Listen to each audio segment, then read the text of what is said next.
Well, we continue our all-day coverage on the impacts of drugged driving. Now, even if prescribed by a doctor, driving under the influence of prescription medications can still lead to serious consequences.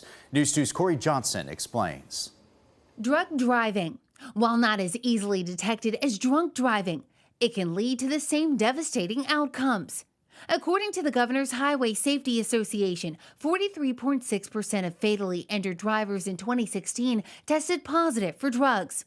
Over half of those drivers were positive for 2 or more drugs. But drug driving isn't exclusive to illegal recreational drugs. It also includes prescription meds.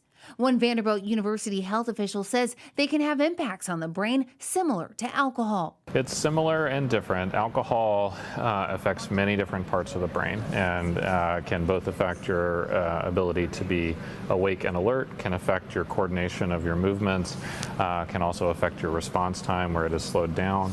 Different medications will affect different parts of those different functions in unique ways, some of them in a more global sense and some of them in a more specific sense. The number of people taking prescribed meds is on the rise. According to the CDC, about 60% of adults ages 18 and over reported taking at least one prescription med in 2021.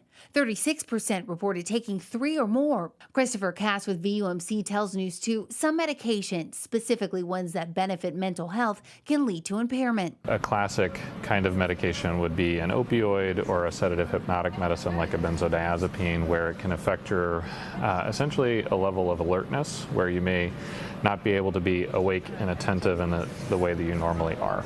Like alcohol, DUI penalties involving prescription medications can also lead to serious consequences. According to the state DMV, if anyone was hurt or killed as a result of your DUI, you can expect a lot of jail time on top of heavy fines and other consequences. This can create difficulty for those prescribing meds and a catch-22 for patients. That's according to Nathan Miller with Volunteer Behavioral Health. Do I not take the medication and, continue to live with the illness that I have and not live my best life? Or do I take the medication and run the risk of some type of impairment? They're looking to get better. They're looking to live their best life.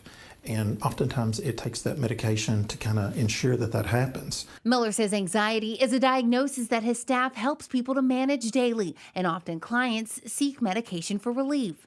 However, alternative options like therapy are sometimes recommended first.